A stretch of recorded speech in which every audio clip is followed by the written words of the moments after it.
میں سٹارٹ لیتا ہوں. عمر اس وقت 8-10 سال تھی. گاؤں سے ایسے حالات میں نکلے کہ اوپر سے بمباری ہو رہی تھی اور نیچے زمینی جنگ تھی.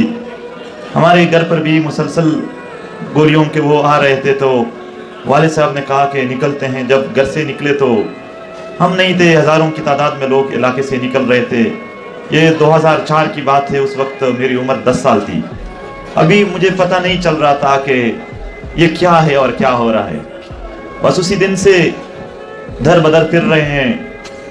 اپنے علاقے میں سر کٹی لاشیں, جسموں کے ٹکڑے ٹکڑے, خواتین اور بچوں کی بکھری ہوئی لاشیں, مسمار گریں.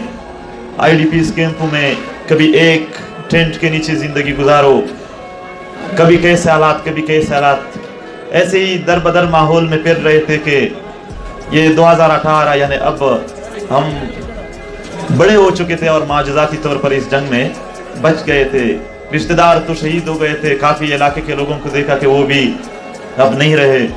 ابھی جب ہم آپس میں گاؤں میں باتیں کرتے ہیں تو اکثر یہ ہوتا ہے فلاں نے ایسا کہا تھا, اللہ اس کو مغفرت دے. یعنی نوجوان ہوتے ہیں سارے یہی دعائیں, کیونکہ ہر کسی کا ذکر کرو گے تو کہیں نہ کہیں اس کو شہید کر دیا گیا ہوتا ہے.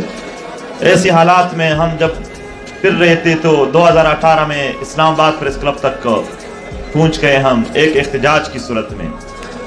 ہم تھوڑے بڑے ہوئے تو اتنا اندازہ لگا کہ ہم اس ملک کے شہری ہیں. شاید اس ملک کے بڑوں کو یہ پتہ نہیں ہے کہ ان کے ساتھ کیا ہو رہا ہے. ہم سوچ رہے تھے کہ ان کے پاس جاتے ہیں, چلو اسلام آباد جاتے ہیں, وہاں ان کو بتاتے ہیں کہ ہمارے ساتھ ظلم ہو رہا ہے, ہمارے ساتھ جبر ہو رہا ہے. آپ لوگ بڑے ہیں, آپ لوگوں کے ہاتھ میں بہت ساری چیزیں ہیں. ہم نے احتجاج شروع کیا اسلام آباد میں. ہمارے مطالبات تھے کہ ایک ٹروتھ اینڈ ریکنسیلیشن کمیشن بنا دیا جائے. یعنی ایک کمیشن بناؤ جو ہمیں بتا سکے کہ ہمارے 1400 قبائلی مشران کے سر کس نے کاٹ دیے. ہمیں بتا سکے وہ کمیشن کہ APS کے چھوٹے چھوٹے پھول جیسے بچوں کو خون میں کس نے نہلایا. جو ہمیں بتا سکے کہ کوئٹہ کے وکیلوں کے ایک نسل کا قتل عام کس نے کیا تھا. جو ہمیں بتا سکے ان لوگوں کو کون لے کے آیا تھا جو ہمارے مشران کو مار کر ہمیں کہتے تھے کہ اتنے بجے تک کسی نے لاش نہیں اٹھانا ہے. ہمارا مطالبہ تھا کہ آپ لوگ لاپتہ افراد کو عدالت میں پیش کر دے.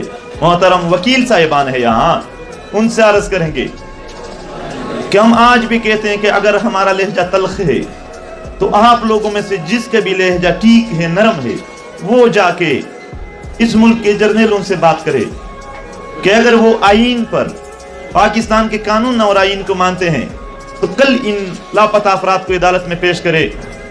جس نے جو بھی جرم کیا ہے ثابت ہوا, جو بھی آئین میں سزا ہے وہ ہمیں قبول ہے.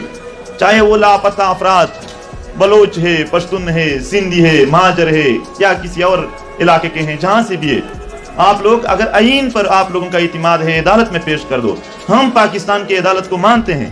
اگر آپ لوگ مانتے ہیں تو آپ لوگ وہاں پیش کر دو, جو بھی سزا آپ لوگ دینا چاہے دے دیں.